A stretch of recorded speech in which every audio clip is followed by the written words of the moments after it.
I come from the gaming field, and then I also come from the field of I guess behavioral, statistical, and cognitive psychology. And those are kind of like the two things that we're putting together in modl.ai. So when I got started, I was also interested in game design, games, and things like that, but did a lot of my early formal training in psychology and psychometrics. And that got me really interested in human behavior. And obviously, the way that you understand human behavior in psychology and psychometrics is often through statistics, observing behavior, trying to model that, trying to understand how people respond to different situations. Mm-hmm. And once you start working with that on a statistical, from a statistical perspective, that very quickly sort of like, moves into the territory that we call AI today. So think of it as kind of like, a pre-step for that, I guess. Then at the same time, because I was very interested in game development, I became a game developer. I ran a couple of game studios, shipped games across multiple different platforms. And then, around 2018, I kind of like been working on these two streams separately.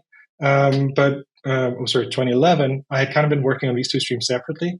And then I got the opportunity to combine the two in the research community. So I went back to school. I was still making games on the side, but ended up doing, the PhD that you talked about, doing a bunch of studies in how can we understand, model, and copy behavior inside of video games. So how can we basically model and replicate what people do when they're playing video games? And that kind of like became the topic of a lot of my research and my work. So I was pursuing that, still building video games.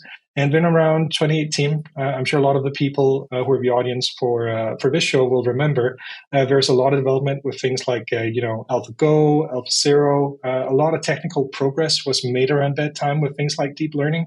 And it just became evident to a lot of people that suddenly we had sort of like made another jump in terms of how we can make computers interact with things like video games and virtual environments.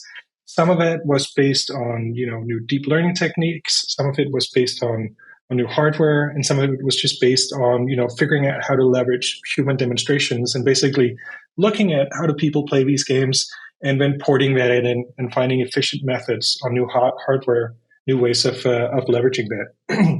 So suddenly we had a computer that could beat the world champion in Go, right? Completely unprecedented, and a much more open-ended problem in many ways than for instance like being really good at chess.